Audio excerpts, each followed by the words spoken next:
Al-Qadar atau Lailatul Qadar yarikiro narahasiakan ipung Allah Ta'ala di antara malam-malam bulan suci Ramadan.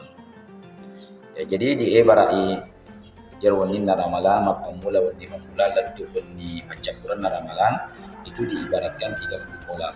Di ibarat 30 kolam yang mana di dalam setiap kolamnya itu masing-masing terdapat ikan-ikan yang besar yang banyak. Dan di antara 30 kolam itu engka set di kolam ya rilalana iro engka set di bale yang ke rilalana buana mutiara yang nilainya itu sampai miliaran. Ya, itu adalah perumpamaan malam Al-Qadar atau Lailatul Qadar.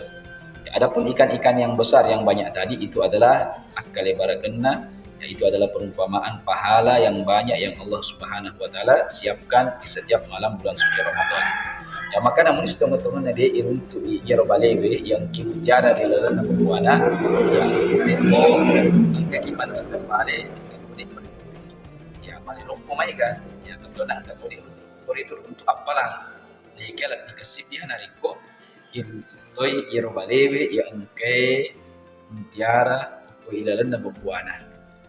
Ya, maka cara untuk sapa iyaro balewe yang kimutiara di dalam bukuana nasabak dirahasiakan maka deku kolla syagi munro cara untuk ya nari itu ifamati mana ngiro kollange mulai daripada kolam pertama, kolam kedua sampai kolam yang terakhir dinapeti kemana balena ya aja ipas sangadi ya, jangan kita pilih-pilih di kemana balena insyaallah nari kumapakiro di antara kolam yang kita tangkap semua ikannya itu ya di katoni ko itu macue iro dente balewe yang ke tiara pilalan na buwana ya makonero uninna al-qadar dari kotomelo runtu iwaninna al-qadar kita hidupkan seluruh malam-malam Ramadan mulai daripada malam pertama, malam yang kedua, malam ketiga sampai malam yang terakhir.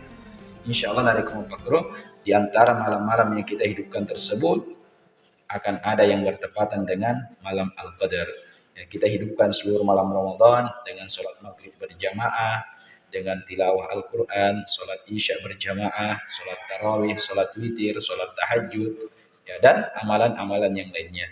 Ya, jangan kita pilih-pilih maka dewani sukami melo iya ufatue. Ya, nasabak magai, jangan sampai kita menghidupkan malam ke-21 misalnya, ternyata malam Al-Qadar di malam yang ke-22. Ya, kita menghidupkan malam ke-22 saja, ternyata malam Al-Qadar bukan di situ. Ya, maka kalau kita hidupkan seluruh malam-malam Ramadan, insya Allah di antara malam-malam tersebut akan ada bertepatan dengan malam Al-Qadar.